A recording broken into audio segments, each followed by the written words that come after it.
that works for this site and its location? Yeah, sure. So the way we've done our program is we've adopted a multi-phase strategy whereby we build from bottom to top. So after the receipt of LOI, we've allowed for 2 weeks of mobilization. So 2 weeks of mobilization is because of the location of the site. This 2 weeks is to allow us to coordinate with all the authorities and our subbies to prepare for site establishment. And then following site establishment, we have demolition starting on 3rd of October, and this is dependent on the receipt of the demolition permit. And once demolition is done, the substructure starts, and then the superstructure, and then fit-out works begin 15 days after the roof slab for the upper level. Right, so having built this program now, what is it telling us? So is there any areas that you're worried about in relation to tasks or packages of work?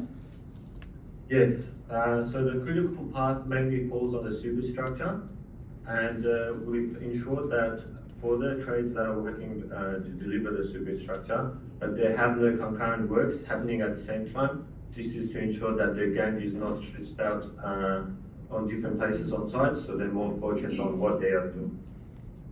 And towards the end of the project, mainly 3rd floor and roof fit out is also where we need to consider the gang. Also, we need to focus on the trades that are working to deliver the fit outs. So mainly the hydraulic, wet fire and electricals contractor. We need to ensure during the procurement stage where we get our subbies that where we focus on the company size and gang crew rather than the lowest price, let's say. So what management strategies are you going to have in place to ensure that this, the concreter and your services trades are staying on track? So for management strategies, we'll be increasing our efforts of coordination.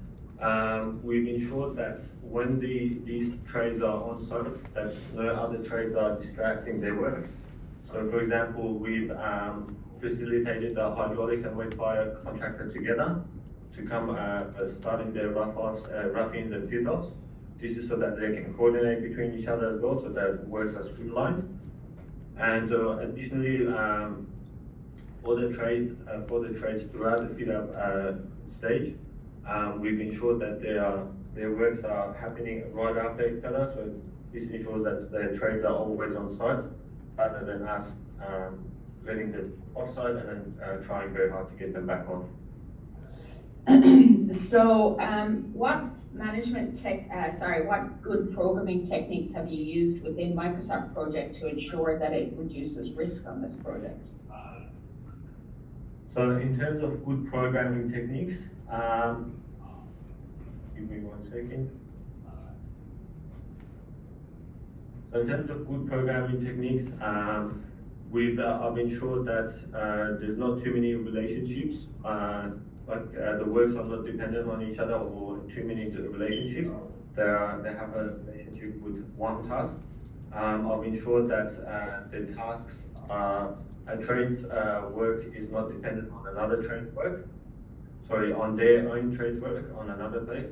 So if they are delayed, they'll simply have to increase their work effort in order to meet the deadlines. I've also, as I mentioned previously, I have scheduled the works to happen concurrently in terms of fit out and groundworks. So as the top level slab cures, 15 days after, the ground below fit out works begin. And then how has the CA's procurement strategy had an influence over how you program your works for this project? So the CA's procurement strategy, how the CA has done it is, so I've made my program and the CA I've given them indicative time of, hey, this is when I'm going to program them. Is this possible to get them on site on this day? And if not, we sort of work together through that to establish the timings and when things are going to come in and when things are not. And then the physicality of the site. So, in relation to the site plan, how has that had an influence over how you program your works? So the site plan, as you know, it's on All Street, and All Street is a small street, and there is a substantial amount of traffic that goes through. So the way I have done it at the start of the project is we've allowed that 2 weeks of mobilization to coordinate with the authorities and everyone. And also for the site establishment, I've included hoarding, signage, amenities, and scaffolding to ensure safety. We decant all of our services and our speed up the text. amenities at the end of the sewage structure, right when the roof is done, and we move everything to the basement, and then this ensures that the flow of traffic and like normal public can use those streets around Wall Street and around our building as well.